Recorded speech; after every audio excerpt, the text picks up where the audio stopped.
তো ভিডিওটা করছি জুলাইয়ের 22 তারিখে। সেদিন বৃষ্টি হয়েছিল, পরপর কয়েকদিনই বৃষ্টি হচ্ছে, তাই অনেক গাছ তৈরি করা থাকে আমার পটের মধ্যে। আজকেও কিছু গাছ রোপণ করব আর কিছু বীজ বসাবো। তো বীজটা কীভাবে বসাচ্ছি সেটাই দেখাই। অনেকে বলছে যে বীজ থেকে চারা হয় না, খুব সমস্যা হয়। তো বীজ থেকে চারা হতে গেলে কতগুলো নিয়ম মেনে বীজটাকে রোপণ করতে হয়। প্রথমে বীজটাকে শোধন করে নিতে হয়, যদি কারোর কাছে সাব ফাঙ্গিসাইড থাকে সেটা দিয়ে শোধন করতে পারে, বা উষ্ণ গরম জল দিয়ে 22-23 ডিগ্রি সেন্টিগ্রেড তাপমাত্রায় জল দিয়ে আমরা বীজটাকে শোধন করে নিতে পারি। কারণ গরম জলের প্রভাবে বীজটার সুপ্ত অবস্থা ভেঙে যায় এবং 7-8 ঘন্টা বীজটাকে ভিজিয়ে রাখতে হয়। কারণ বীজ ত্বক ভেদ করে ভেতরে জল প্রবেশ করে, এতে প্রোটোপ্লাজম সক্রিয় হয় এবং যদি কোনো ফাঙ্গাস থাকে এবং সেটাও নষ্ট হয়ে যায়। আর মাটিটাকে খুব ভালো করে রোদ্রে শুকিয়ে নিতে হয়, নাহলে 100 ডিগ্রি সেন্টিগ্রেড তাপমাত্রায় গরম জল দিয়ে মাটিটাকে ধুয়ে ফেলতে হয়, অর্থাৎ পটের মধ্যে ঢেলে দিতে হয়। এভাবেও আমি বীজ রোপণ করি। তো এখানেও মাটিটা আমার শুকনো, একদম গরম জল দিইনি এটার মধ্যে। আর তো প্রত্যেকটা বীজ দিয়ে দিয়েছি একটু চাপ দিয়ে। বীজটাকে একদম নিচের দিকে দেবো না, একটু উপরের দিকে থাকে যেন অক্সিজেন পায়। তো প্রায় সবকটা বীজেই বসিয়ে দিয়েছি, আর কয়েকটা রয়েছে অন্য পাত্রে বসাবো।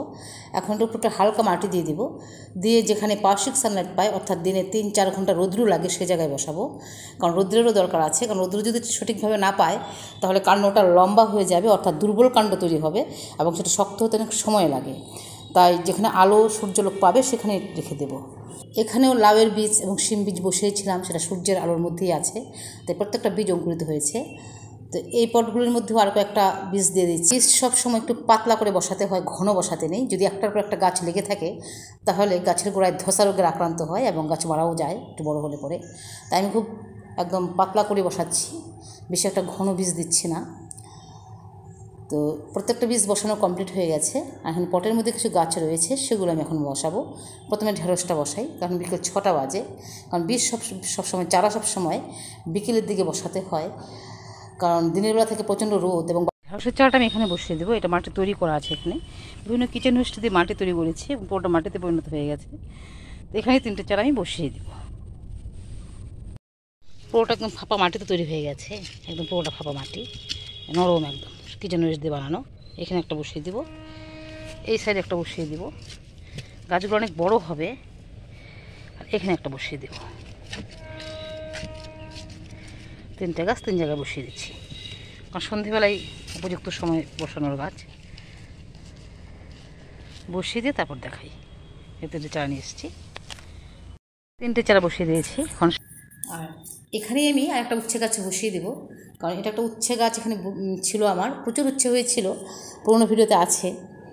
তো এখন গাছটার 5 মাসের মতো বয়স হয়ে গেছে, প্রচুর উচ্ছে হয়েছিল। তো একটা নির্দিষ্ট সময়ের পর আর হয় না। তো গাছটার এখন পত্রমোচন, ফলগুলো যে সেটাও মোচন ঘটছে সব, এবং শুকিয়ে যাচ্ছে বিভিন্ন শাখা প্রশাখাগুলো। আবার নতুন নতুন 2-একটা মুকুল বেরোচ্ছে ছোটো ছোটো, কিন্তু সেগুলোতে আর কোনো ফুল ফল হবে না। তাই এর সালোকসংশ্লেষ প্রক্রিয়া কমে গেছে, অর্থাৎ শ্বসনটাও কমে গেছে গাছটার, এবং পাতা বিবর্ণ হয়ে যাচ্ছে। তাই নিজের খাবারও তৈরি করতে পারছে না এই গাছটার। তাই গোড়ার থেকে তুলে দিয়ে তারপর আমি এটাতে আবার চারা বসিয়ে দেবো একটা, এবং সেটাই দেখাচ্ছি। তো বেশ কয়েকটা উচ্ছে পেয়েছি, এটাই একদম অবশিষ্টাংশ কয়েকটা উচ্ছে। তো তার আগেও অনেক উচ্ছে পেয়েছিলাম, এই ভিডিওতে দেখবেন আছে। তো গাছটা একদম শেকড় শুদ্ধ তুলে নিচ্ছি। যদি শেকড়টা থাকতো তাহলে সেটা পচে মাটির মধ্যে একটা হিউমাস তৈরি হতো, কিন্তু রাখছি না এটা। এই গাছটা আমি অন্য জায়গায় রেখে দেবো আবার। তো তুলে দিয়ে মাটিটা ভালো করে খুঁড়ে নিয়েছি উপর থেকে নিচ অবধি। তো অর্থাৎ মাটিটাকে একটু আগলা করে দিয়েছি, মাটিটা চাপ ধরা ছিল যেন মাটিটার মধ্যে সম্পূর্ণ হাওয়া বাতাস লাগে, অর্থাৎ অক্সিজেনে মাটিটা সমৃদ্ধ হয়। তাই তারপরে গাছটাকে বসিয়ে দিয়েছি এখানে পট থেকে তুলে। তো আধার রোপণ করবো এটার মধ্যে, এই জায়গাটা একটু খুঁড়বো, খুঁড়ে তারপর বসিয়ে দেবো। কারণ আমি ডাটা চাষ করেছিলাম, দেখতে ডাটা রয়েও গেছে, অনেক ডাটা হয়েছিল। ও পরিষ্কার করে দিয়ে তারপর আদাটা বসে তারপর দেখাই। প্রত্যেকটা আদা গাছ রোপণ করা হয়ে গেছে, রোপণ করেছি আদাগুলো, পরবর্তীতে আবার দেখাবো। চলে এসছে আরও 8 দিন পর অর্থাৎ 30শে জুলাই প্রত্যেকটা বীজ থেকে অঙ্কুরিত হয়েছে এবং 2-3টে পাতা বেরিয়ে যাচ্ছে। যেহেতু এগুলি দ্বিবীজপত্রী প্রত্যেকটা বীজ এখানকার, তা 2টো করে পাতা বেরিয়েছে, এগুলো বীজপত্রই বেরিয়েছে, তারপর আবার পাতা বেরোচ্ছে এখন। তো বীজ যদি ভালো হয়, নষ্ট যদি না হয়, তাহলে 48 ঘন্টার মধ্যে অঙ্কুরিত হয় এবং 4-5 দিনের মধ্যে পাতা বেরিয়ে আসে। আর এই হয়েছে ঢেঁড়স, যখন রোপণ করেছিলাম এই চারাগুলো প্রত্যেকটা বেঁচে গেছে এবং মাঝখানে একটা পুটুলি বাঁধা খাবার প্রয়োগ করেছি, একটু ঘাসগুলো পরিষ্কার করে দেব। আর যে শিম গাছ আর লাউ গাছটা দেখিয়েছিলাম রোদের মধ্যে ছিল ঝুড়িটা, সেই গাছটাই কয়েকটা ডাটার ভিতর ছিল, প্রত্যেকটা এখানে বড় হচ্ছে গাছগুলো, সেগুলো আবার এখান থেকে তুলে বিভিন্ন জায়গায় বসাবো। ওটা বসানোর সময় হয়ে গেছে, তো এটা অন্য ভিডিওতে দেখাবো, আবার আজকেই বসাবো এগুলো। তো তারপর চলে এসেছি আরও 6 দিন পর, অর্থাৎ অগাস্টের 6 তারিখে। তো প্রত্যেকটা চারা কত সুন্দর চকচক করছে। তো একটু শেডের নিচে রেখেছি, কারণ প্রতিদিনই বৃষ্টি হচ্ছে, আর অত্যাধিক বৃষ্টি পেলে গাছগুলো মারাও যেতে পারে, গাছের গোড়ায় জল জমে, তাই একটু নিচের দিকে মানে শেডের নিচে রেখেছি এগুলো। তো এগুলো আবার এখান থেকে তুলে অন্য জায়গায় রোপণ করব। এখানে লঙ্কা গাছ, যে 2টো লঙ্কা গাছ ছিল পটের মধ্যে, সেগুলো বসিয়েছিলাম। চলে এসেছি 7ই অগাস্ট আর নতুন কিছু বীজ নিয়ে, সেটা শীতকালীনই বীজ, অর্থাৎ রবি ফসল হিসাবে চাষ হয়। তো পটের গাছগুলো অনেক বড় হয়ে গেছে, সেগুলো রোপণ করার সময় হয়ে আসছে। আর এই পটগুলোতেও কিছু বীজ আজকে রোপণ করব এবং কিছু বীজ ভিজিয়ে রেখেছি।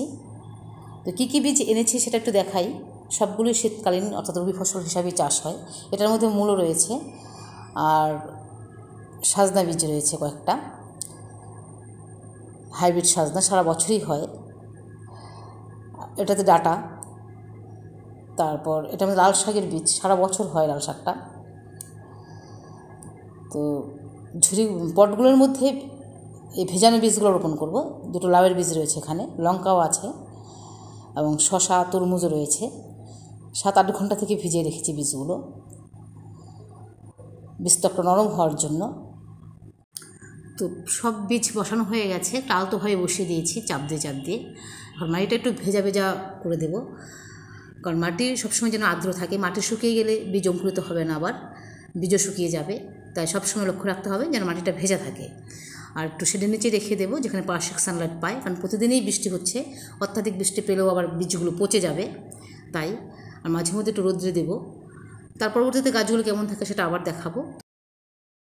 তো ভিডিওটা আজ এখানেই রাখছি, দেখা হবে পরবর্তী ভিডিওতে। ততক্ষণে আপনারা ভালো থাকুন, সুস্থ থাকুন।